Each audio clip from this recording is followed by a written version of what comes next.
Хваля новых затрыманняў, якія праводзяць КДБ. Паводле інфармацыі праваабаронцаў, былых палітвязняў, а таксама іх родных дапытваюць, забіраюць тэхніку і банкаўскія карткі. Верагодна, гэта можа быць звязана з атрыманнем імі дапамогі, паведамляе фонд «Краіна для жыцця». Вітаю ў аб'ектыве. Віталь Бабін з вамі. На пачатак коротка пра галоўнае за сёння. Рэжым Лукашэнкі хоча ўдзельнічаць у мірных перамовах адносна Украіны, але з гарантамі бяспекі для сябе. Лукашенко не з'яўляецца нейтральным бокам у гэтай сітуацыі. Ён з'яўляецца тым чалавекам, які зрабіў вайну супраць Украіны магчымай. Рэзанансны пажар у віцебскім гандлёвым цэнтры. Следчыя кажуць пра шматлікія парушэнні, ёсць затрыманыя. Все виновные должны быть, безусловно, установлены, никто никого покрывать, прикрывать, отмазывать не будет. Шакавальныя лічбы. У адным з раёнаў Віцебшчыны па-беларуску вучацца толькі 1,5% школьнікаў. Нават у публічнай прасторы размаўляць па-беларуску ўжо ў некаторай ступені небяспечна. Рэжым Лукашэнкі спрабуе паказаць сябе міратворцам і прэтэндуе на ўдзел у магчымых перамовах аб спыненні вайны ва ўкраіне. Але ці можа быць аб'ектыўным бокам краіна, якая фактычна стала пляцоўкай для расійскай агрэсіі? І ці знойдзецца месца за гэтым умоўным сталом для беларускіх дэмакратычных сілаў? Руслан Ігнатович. Рэжым Александра Лукашэнкі прэтэндуе на месца за ўмоўным сталом перамоваў аб спыненні вайны ва ўкраіне.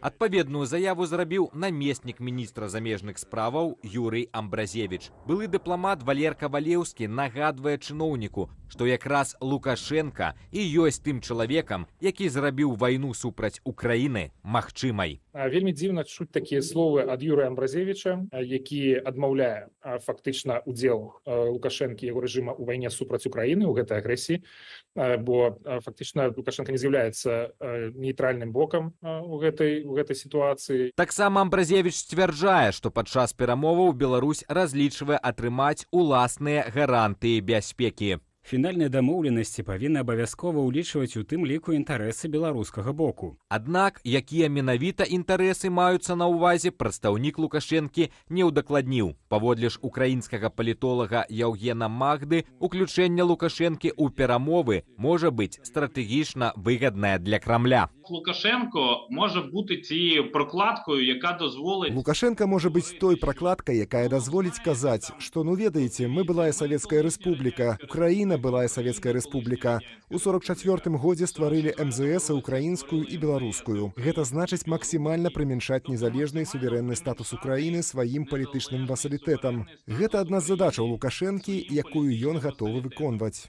Між тым, дэмакратычныя сілы Беларусі таксама неаднойчы выказвалі жаданне прэзентаваць краіну на перамовах. Гэтая тэма абмяркоўвалася ў Брусэлі падчас дзён Беларусі ў еўразвязе. Але ці разлічвае Кіеў на ўдзел у перамовах беларускай дэмакратычнай супольнасці? Мені важко уявити. Мне цяжка ўявіць, на якой падставе каманда Ціханаўскай збіраецца там апынуцца. Проста таму, што яны стварылі аб'яднаны пераходны кабінет і выбралі каардынацыйную раду? Ну, даруйце, апазіцыйныя палітыкі, напрыклад, з Казахстану не прэтэндуюць на ўдзел у такіх перамовах. Або апазіцыянеры з Паўднёвага Каўказу. Таму для мяне дзіўна, што прадстаўнікі беларускіх дэмакратычных сілаў і Лукашэнкі выступаюць у адным кірунку. У адказ на крытыку кіраўнік агенцтва еўраатлантычнай супрацы Валер Кавалеўскі адзначыў, што забеспячэнне доўгатэрміновага міру агульны інтарэс Беларусі і Украіны. І ў гэтым сэнсе ёсць абсалютна акрэсленыя, зразумелыя, фундаментальныя інтарэсы Беларусі, якія супадаюць з інтарэсамі Украіны. Напрыклад, вывядзенне войскаў расійскіх з тэрыторыі Беларусі, вывядзенне розных такіх сістэм, як арэшнік, напрыклад, які яшчэ туды не прыйшоў, але тым не менш, мы не ведаем, калі яшчэ гэтыя перамовы адбудуцца, вывядзенне ядзернай зброі. Пакуль што перспектывы мірных перамоваў застаюцца туманнымі. У еўразвязе адзначаюць, што Расія да іх не гатовая. Расія не жадае міру, гэта дакладна зразумела. Калі вы паглядзіце інтэрв'ю Лаўрова, напрыклад, Такеру Карлсону, відаць, што яны не адступілі ад сваіх мэтаў. Словы Калас фактычна пацвердзіў Уладзімір Пуцін. На калегіі Міністэрства абароны Расіі ён зноў згадаў сістэму арэшнік і заявіў, што Захад нібыта штурхае штурхае Расею да перасячэння чырвонай лініі. Руслан Ігнатович, Белсат. Страшнае ДТЗ ў Валожынскім раёне, у выніку якога пацярпелі 8 асобаў. 66-гадовы кіроўца маршрутнага таксі не справіўся з кіраваннем і з'ехаў у кювет на 27-м кіламетры дарогі Першае і Вянец-Нясвіж. У выніку аварыі маршрутка перакулілася. Як паведамляюць у тэлеграм-канале МУЗ, на задняй восі маршруткі былі апоны, вышыня пратэктара, якіх была ніжэйшая за дапушчальную. На месцы аварыі пабываў начальнік галоўнага ўпраўлення ДАІ Міністэрства ўнутраных справаў Віктор Родченков. На дырэктара фірмы-перавозніка склалі адміністратыўны пратакол. Кіроўца маршруткі, як паведамляецца, прыцягваўся да адказнасці па лініі ДАІ больш за 40 разоў. 2 чалавекі застаюцца ў цяжкім стане пасля пятнічнага пажару ў гандлёвым цэнтры ў Віцебску. Тым часам кіраўнік лукашэнкаўскай адміністрацыі Дмітрый Крутой правёў паседжанне аператыўнага штабу дзеля ліквідацыі наступстваў бяды. У выніку гандлёвы цэнтр пойдзе пад знос. Арендатарам абяцаюць новыя пляцоўкі для працы, а чыноўнікам загадалі падрыхтаваць даклад Лукашэнку. У справе ёсць і затрыманыя. Падрабязнасці ў нашым сюжэце. Кіраўнік лукашэнкаўскай адміністрацыі Дмітрый Крутой правёў у Віцебску паседжанне аператыўнага штабу для ліквідацыі наступстваў пажару ў гандлёвым цэнтры Беларусь. Крутой падзякаваў ратавальнікам і медыкам, а чыноўнікам і сілавікам загадаў да пятніцы падрыхтаваць даклад для Лукашэнкі. Все виновные должны быть, безусловно, установлены, никто никого покрывать, прикрывать, отмазывать не будет. Поэтому и по линии владельцев, организаторов этого бизнеса, этого центра. Следчы камітэт ужо вядзе крымінальную справу за парушэнне патрабаванняў пажарнай бяспекі, а міліцыя справаздачылася пра затрыманне першых падазраваных. Імёнаў не называюць, твар аднаго з іх на відэа закрыты, аднак прыцягвае ўвагу вопратка. Яна падобная да той, у якой у суботу даваў інтэрв'ю уласнік гандлёвага цэнтру Віктор Вялюга. У інтэрв'ю бізнесовец заклікаў арендатараў супакоіцца і выказваў аптымістычныя планы наконт свайго ГЦ. И здесь будет производиться ремонт. После ремонта, естественно, что все смогут вернуться на свои рабочие места. Но мы будем смотреть, каким-то образом помогать людям, чтобы выйти из этой сложной ситуации. Пасля паседжання штабу Дмітрый Крутой таксама заявіў, што кампенсаваць страты пацярпелым арендатарам мусіць уласнік, а вось гандлёвы цэнтр Беларусь, са словаў чыноўніка, аднаўленню не падлягае і будзе знесены. Учитывая, что собственникам были допущены многочисленные нарушения, и у него есть на балансе объекты в других частях города Витебска, будет принято решение по суперремонтным тарифам, во-первых, предоставить людям возможность работать на других объектах. Пры гэтым усе аб'екты, што належаць Вялюгу, Крутой загадаў праверыць. Адметна, што падобнае правяранне ладзілі ў 2018 годзе пасля трагедыі ў гандлёвым цэнтры «Зімняя вішня» ў расійскім Кемераве. Тады ў віцебскім ГЦ «Мега», якім таксама валодае Вялюга, нават праводзілі вучэбную эвакуацыю. У выніку сур'ёзных парушэнняў не знайшлі, а сам бізнесовец запэўніваў, трагедыі падобнай да «Зімняй вішні» ў Беларусі не будзе. Здесь в основном не горючие материалы. Гореть здесь, даже если распалить костер, но это надо еще ухитриться, чтобы что-то загорелось. Пажар у ГЦ «Беларусь», які ўзнік днём у пятніцу, больш за 8 гадзінаў ліквідоўвалі каля 80 ратавальнікаў з дапамогаю 20 адзінак тэхнікі. Эвакуявалі 215 чалавек, яшчэ 10 давялося ратаваць. Увидел девушка с окна, там, просила помощи, полез к ней на помощь, мог вытащить ее оттуда. Под конец уже закончилось отправление в баллоне, ну и вот наглотался дымов, ну и уже выпрыгивал в окно без маски.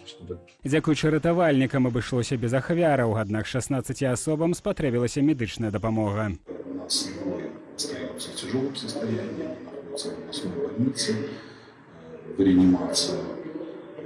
Одна женщина на искусственном вентиляции легких. Пра дапамогу ад дзяржавы ні пацярпелым, ні арэндатарам пакуль нічога не паведамлялася. Тым часам віцебскі гарвыканкам адкрыў гарачую лінію для індывідуальных прадпрымальнікаў і працаўнікоў гандлёвага цэнтру «Беларусь». Там іх пракансультуюць наконт далейшага працаўладкавання. Антон Бяздольны, Белсат. Шакавальны вынік атрымаў моўны актывіст Ігор Случак. З адказу на ягоныя запыты ў розныя раёны Беларусі выходзіць, што ў Верхнядзвінскім раёне на Віцебшчыне толькі 1,5% вучняў навучаецца па-беларуску. Пра небяспечны стан мовы, тытульнай нацыі, пра тое, як кожны з нас можа ратаваць сітуацыю Наступны матэрыял. Ці можна у вас кола напампаваць? Еще раз. Кола напампаваць можна? Поменять монетки? Такі дыялог адбыўся ў адной з прыдарожных кавярняў сеткі «Заўжды цікава». Хоць шыльда на краме і на беларускай мове, прадавачка пытанне зразумела толькі пасля перакладу. Не разумееце? Колесо накачаць можна? Да, можно. Відэа ў тыктоку сабрала больш за 700 каментароў. Я б таксама перапытала, потым дапяла. Дажыліся. Сваёй мовы не ведае, і гэта вялікая праблема па ўсёй краіне. Я таксама падумаў, што колы хоча бясплатнай. Не дзіва, народ з запаланеннем расейскай мовы паўсюль пачаў забываць родную мову. Сапраўды, беларуская мова знікае не толькі з шыльдаў з назвамі вуліц, з рэкламы ці з друкаванай прадукцыі. Менш стала тэатральных пастановак і забаўляльных імпрэзаў на мове тытульнай нацыі. Недзяржаўныя арганізацыі, што папулярызавалі нашу мову, улады ліквідавалі, як таварыства беларускай мовы ці саюз беларускіх пісьменнікаў, а іх актывісты зазналі рэпрэсіі. Нават у публічнай прасторы размаўляць па-беларуску ўжо ў некаторай ступені небяспечна, таму што былі выпадкі, калі гэта звяртала ўвагу сілавікоў недзе на вуліцы і людзей затрымлівалі. Няспынна пагаршаецца і сітуацыя з беларускай як мовай навучання. Да прыкладу, калі ў 2005-2006 навучальным годзе кожны 4-ты школьнік навучаўся па-беларуску, то летась толькі кожны 10-ты. І хоць улады дэкларуюць, што большасць школаў у Беларусі беларускамоўныя, пераважна гэта маленькія вясковыя школы. Каб разумець агулам, дзе русіфікацыя большая, дзе меншая, на якія рэгіёны трэба больш звярнуць увагу. І я вырашыў звярнуцца ў кожны раён Беларусі, ў кожны раённы цэнтр, таксама ў абласныя цэнтры і у вялікія гарады з пытаннем, колькі канкрэтна дзяцей вучыцца па-беларуску ў Беларусі. З адказаў, якія атрымаў Ігар Случак, вынікае, што калі на Піншчыне 2/3 школьнікаў вучацца па-беларуску, то ў Верхнядзвінскім раёне гэта толькі 1 з 70 школьнікаў. Пры гэтым не заўсёды мясцовыя ўлады ахвотна дзеляцца інфармацыяй. Шмат хто гэту статыстыку не дае, спасылаючыся на тое, што яна не закранае наўпрост мае правы, законныя інтарэсы, што гэта статыстыка ёсць у вольным доступе, але в адкрытым доступе няма такой інфармацыі, дзе сказана, колькі канкрэтна дзяцей вучацца на беларускай мове.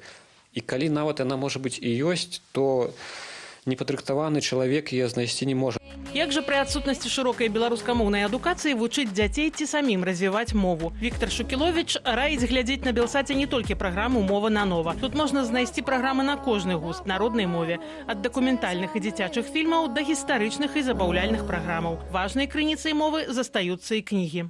Гэта можна ўвогуле адкрываць лонг і шорт-лісты прэміі імя Гідройця і глядзець, што ўжо адабралі, якія кнігі прайшлі ўжо так званы першасны адбор нашых знаўцаў літаратуры, крытыкаў. І па чарзе выбіраць адтуль літаратуру і чытаць. З'явілася таксама шмат перакладаў замежнай літаратуры. У сённяшняй сітуацыі кнігавыдаўцы працягваюць выдаваць літаратуру на беларускай мове за межамі краіны. Менавіта выдаўцы беларускіх кніг сталі сёлета лаўрэатамі сімвалічнай прэміі «Людзі свабоды 2024». Ірына Дарафейчук, Белсат.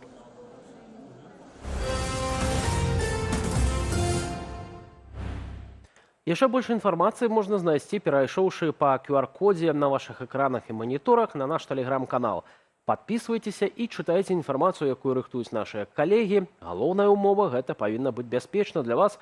Таксама чытайце нашу інтэрнэт-старонку belsat.ru пры той жа ўмове бяспека перад усім. Дзякую, што вы з намі. Еўразвяз увёў чарговыя санкцыі супраць прадстаўнікоў рэжыму Лукашэнкі. У спісе 26 фізічных асобаў і 2 кампаніі. Як вынікае з прэс-рэлізу Рады ЕЗ, падставою для новых абмежаванняў стала сітуацыя ў нашай краіне, а менавіта масавыя рэпрэсіі супраць беларусаў і парушэнне правоў чалавека. Падрабязней пра гэта ды не толькі Ірына Юрыева. Пад санкцыі, якія Брусэль абвесціў 16 снежня, трапілі кіраўнікі 2 папраўчых установаў. Гэта Вадзім Мурашка, які ачольвае калонію нумар 13 у Глыбокім, і Сергей Петраковіч, начальнік калоніі нумар 9 у Горках. Апрача таго, ЕЗ увёў абмежаванні супраць 2 працаўнікоў СІЗА нумар 1, начальніка медычнай часткі гарадзенскай турмы нумар 1 і 12 суддзяў, у тым ліку з абласных судоў у Гомлі і Берасці. Дадаць гэтых асобаў у санкцыйныя спісы Еўразвязу раней прапанавала паведаміла народнае антыкрызіснае ўпраўленне. Пашырэнне санкцыйнага спісу менавіта сёння рашэннем Еўрапейскага Саюза гэта важнае сведчанне, што голас дэмакратычнай супольнасці чуюць у Еўрапейскім Саюзе. Унясенне так званых суддзяў, пярэваратняў і супрацоўнікаў катавальнага рэжыму Лукашэнкі. Гэта вынік нашых намаганняў народнага антыкрызіснага ўпраўлення. І ўсе, хто здзяйсняе злачынствы супраць беларусаў, павінны памятаць, мы будзем працягваць нашу працу. Пад абмежаванне ЕЗ трапіў і новы генеральны дырэктар Беларусь Калію Андрэй Рыбакоў, якога Лукашенко прызначыў на пасаду на пачатку лістапада. Акрамя фізічных асобаў у санкцыйным спісе дзве кампаніі, а менавіта Влаты Лагістык, якая валодае транспартава-лагістычнымі цэнтрамі на мяжы з Польшчаю, і Рузэкспедыцыя. Апошняя, у тым ліку, удзельнічае ў імпарце аўтамабіляў, продаж якіх з ЕЗ ў Беларусь забаронены.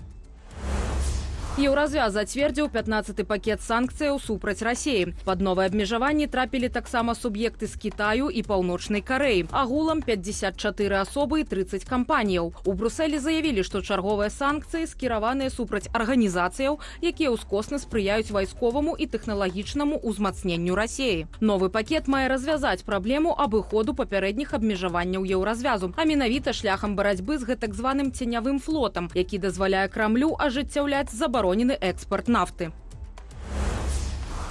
Ізраіль здзейсніў авіяудары па вайсковых аб'ектах у сірыйскім Тартусе. У гэтым партовым горадзе месціцца вайскова-марская база Расіі. Таксама пад атаку трапілі вайсковыя аб'екты ў правінцыях Лятакія, Хама і Гомс. Што датычыць лёсу расійскіх вайсковых базаў у Сірыі, то ў Крамлі пакуль не прынялі канчатковых рашэнняў на гэты конт, заявіў прэс-сакратар прэзідэнта Расіі Дмітрый Пяскоў. Пры гэтым Масква вывезла з Дамаску частку персаналу сваіх дыпмісіяў. Разам з імі сірыйскую сталіцу пакінулі беларускія дыпламаты, якія вярнуліся ў Менск. У міністэрстве замежных справаў нашай краіны паведамілі, што амбасада Беларусі ў Сірыі прыпыніла працу.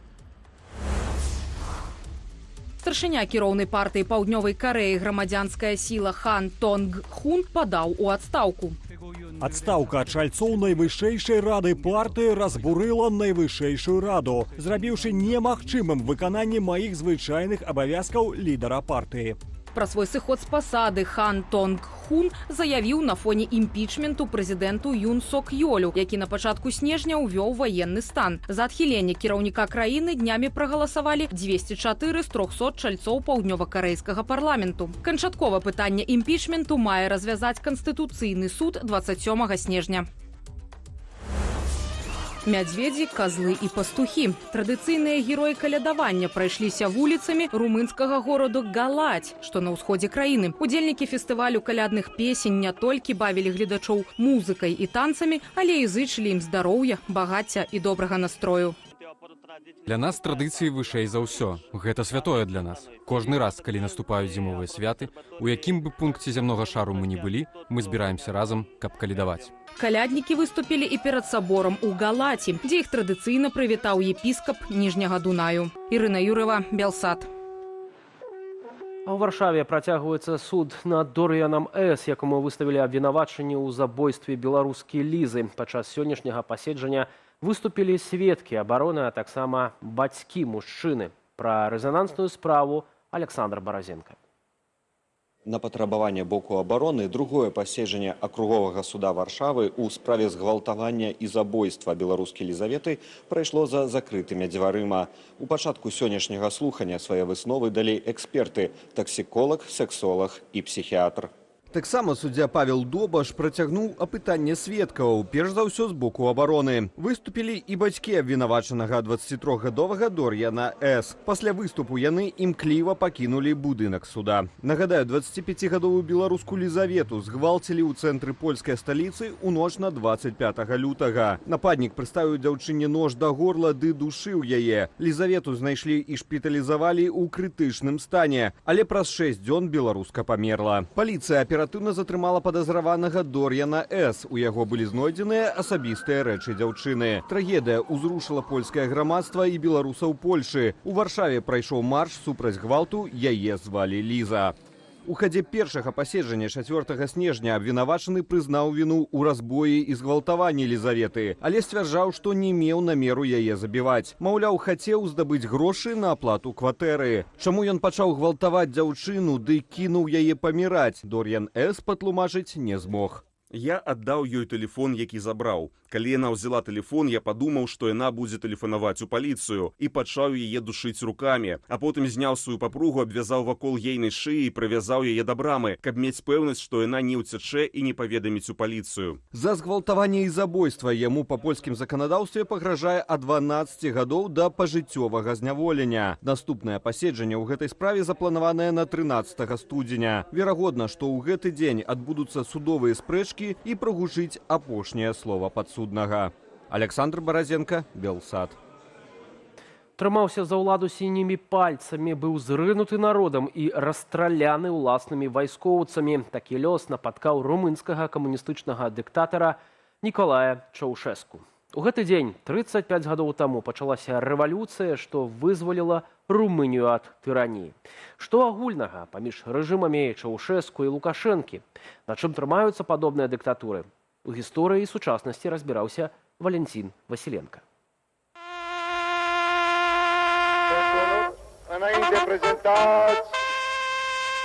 Пачаў з лібералізацыі і пад'ёму эканомікі, скончыў рэпрэсіямі і прадуктовымі карткамі. Так сцісла выглядае палітычная біяграфія Нікалая Чаўшэску, правадыра камуністычнай Румыніі. Ён спачатку 70-х гадоў, па прыкладу Кітая і Паўночнай Карэі, зрабіў стаўку на пабудову сацыялізму, камунізму сваімі сіламі, і гэтаму было падпарадкаваны ўсе ресурсы гэтай краіны. Канец 80-х Румынія сустрэла з перабоямі з электраэнергіяй, бензінам па талонах, быў недахоп базавых тавараў. У той час, як сам Чаўшэску з жонкай жылі ў раскошы. Незадаволенасць народу вылівалася ў лакальныя пратэсты. Сапраўдны выбух адбыўся 16 снежня ў Тымішаары. Спачатку людзі абурыліся рэпрэсіямі супраць мясцовага пастара Ласла Тэкіша. Задушыць пратэсты не ўдалося. Паўстаў рэвалюцыйны камітэт, што запатрабаваў адхіліць ад улады камуністаў на чале з Чаўшэску. Улады сабралі маштабны мітынг у сталіцы, каб прадэманстраваць народнае падтрыманне рэжыму. Пазней, у жніўні 2020-го, гэтаксама падчас пратэстаў зробіць і рэжым Лукашэнкі. Але тады ў Бухарэсце ўсё пайшло не паводле плану ўладаў. Натоўп стаў асвістваць Чаўшэску. Ягоную разгубленасць падчас жывой трансляцыі пабачыла ўся Румынія. Бухарэст ахапіла паўстанне. Як і Лукашенко ў 2020-м, Чаўшэску зрабіў стаўку на сілавое задушэнне пратэсту. Першы раз сутыкнуўся з пагрозай непасрэдна свайму рэжыму, такі як Лукашенко ў 20-м годзе, у 89-м годзе. І вось тады ягоныя секурытаты, ягоныя службы дзейнічалі вельмі жорстка. Мы ведаем, што падчас тых падзей загінула больш за 1000 чалавек. Але на бок паўсталага народу перайшла армія. Сам Чаўшэску з жонкай Эленай уцёк са сталіцы. Іх затрымалі вайскоўцы. Паспешліва арганізаваны вайсковы трыбунал асудзіў сужэнцаў да смяротнай кары. Нібыта моцны рэжым абрынуўся за 1,5 тыдня. Асноўным апаратам падтрымкі і ўтрымання тых ці іншых сістэм у камуністычных краінах быў Савецкі Саюз і савецкія спецслужбы. Сістэмы бяспекі былі вельмі моцна інтэграваныя. У СССР ішла гарбачоўская перабудова з яе лібералізацыяй, што ўплывала і на камуністычныя краіны-сатэліты. Чаўшэску быў супраць новага трэнду і застаўся без падтрымання Масквы. Рэжым Лукашэнкі, як і некалі камуністычныя рэжымы ў Еўропе, таксама трымаецца дзякуючы Крамлю, мяркуе палітолаг, а не толькі на рэпрэсіях. Гэтыя працэсы, як эканамічныя, так і палітычныя, забяспечвае Расія. У момант, калі гэтай падтрымкі не будзе, у Беларусі таксама вельмі хутка могуць распачацца палітычныя змены, палітычныя перамены. Нягледзячы на перамены, афіцыйна ўлады новай дэмакратычнай Румыніі асудзілі рэжым Чаўшэску і ягоныя злачынствы толькі ў 2006 годзе. В школе и в университетах, и в средствах массовой информации о коммунизме и о Чаушеску говорят как о диктаторе, который проводил политику против прав человека, против свобод, и в принципе имел такое отношение к Румынии с точки зрения изоляционизма, изолировать свою страну от всего мира и закрыть эту страну. Сучасная Румынія паводле Freedom House належыць да свабодных краінаў. Уваходзіць у НАТО і Еўразвяз, а 1 студзеня далучаецца да шэнгенскай зоны. але дагэтуль лічыцца адной з найбяднейшых у еўразвязе, разам з іншымі краінамі-удзельніцамі колішняга сацыялістычнага блоку. Валентин Василенко, Белсат. Ці мусяць дэмакратычныя сілы Беларусі браць удзел у мірных перамовах аб Украіне замест Лукашэнкі? Адказ на гэтае пытанне ў праграме «Белсат Зум», дзе мой калега Сергей Падсасоны паразмаўляў сярод іншага з прадстаўніком аб'яднанага пераходнага кабінету Вадзімам Кабанчуком. А ў аб'ектыве ставім кропку, дзякую і да наступных сустрэчаў.